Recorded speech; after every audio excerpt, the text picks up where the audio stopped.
My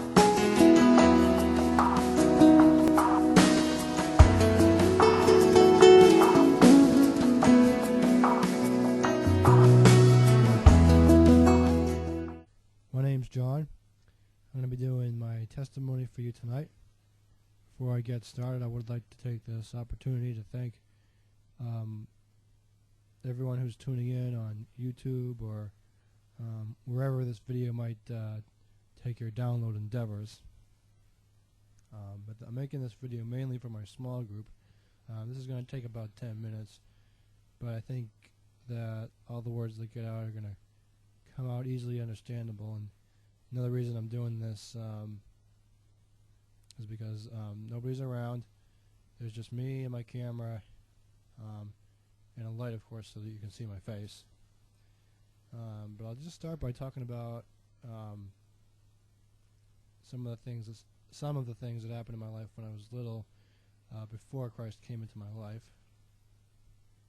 I was about, I'd say 6 or 7 years old, and I was growing up in a Catholic church. I went to Sunday every Sunday.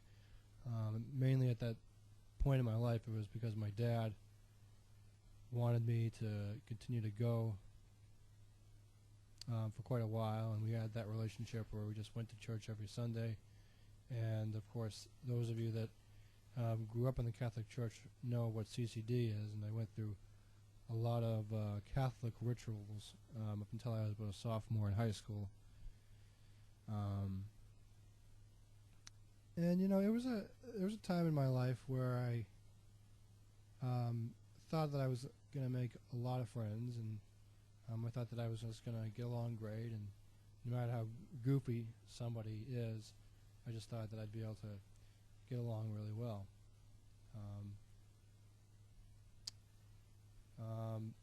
Midpoint during my high school career, a number of things happened in my life. My parents divorced, or actually I should say they were separated when I was a sophomore. I was interested in girls, just a lot of other things that took my interest, and at that point,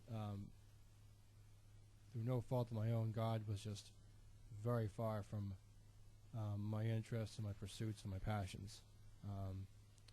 College came along,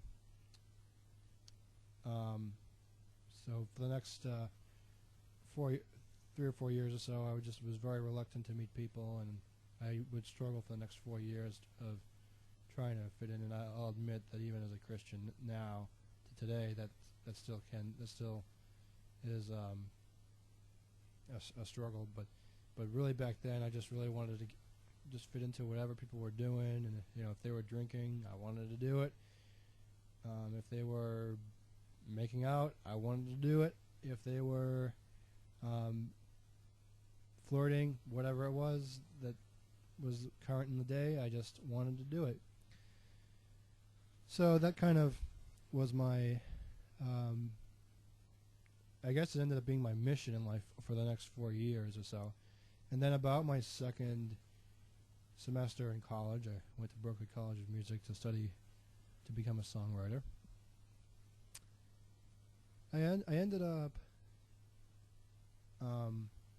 meeting this terrific guy that would really change my life and would introduce me to a lot of different experiences that I don't think would have been possible hadn't I met him that day.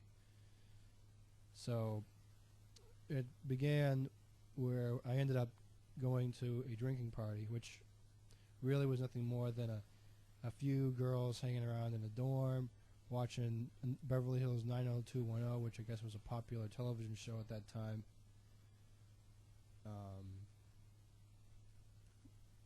And a lot of the same things were just happening, but the only different thing was there were just people other than my high school that were still around. But really not much had changed at that point, because when I took my new friend to this drinking party, he pulled me aside and he said to me, "I really don't like this type of group. I'm not comfortable with this If you don't want to be my friend, you don't have to. And I said, no. If you want to leave, we'll just go do something else. I didn't want to put you in this position whatsoever.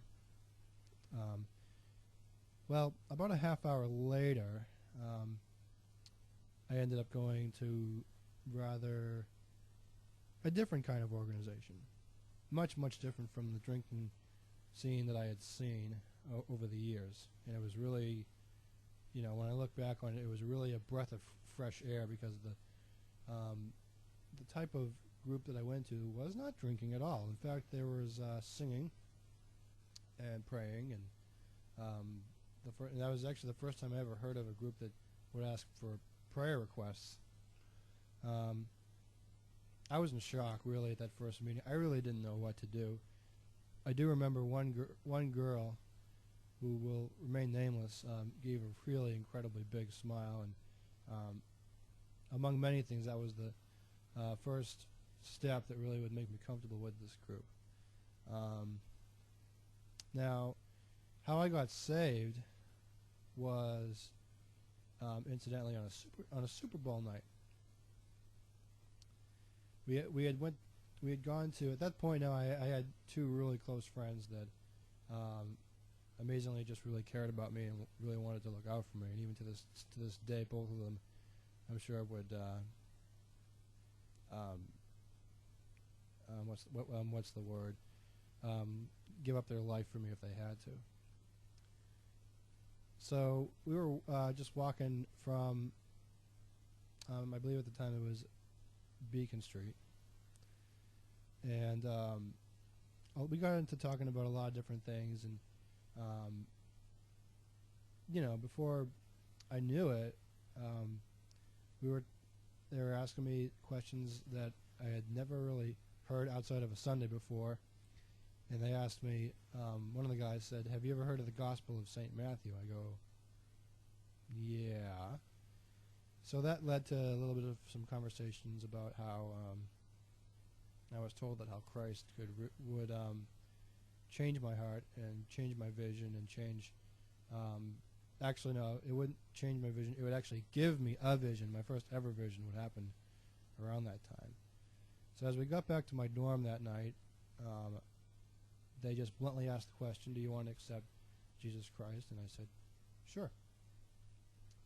And at that point, there was quite a transaction that would, take place over the next, 5 or 6 months, and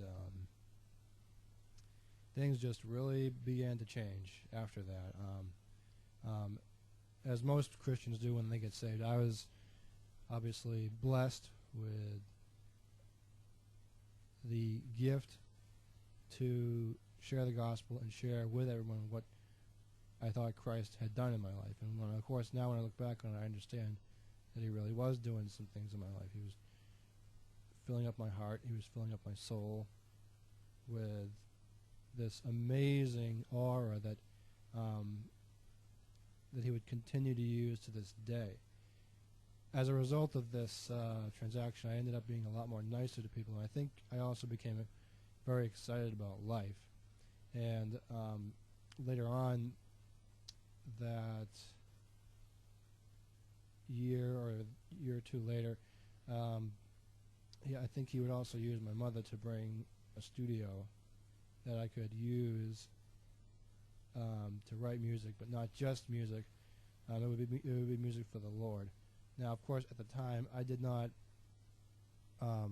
devote myself to writing music for the Lord because I really didn't know that many songs. I mean, my first few songs that I knew really were "Lord, I Lift Your Name on High," "You Are Worthy," just a very few songs that I barely really could scratch the surface on with the lyrics. But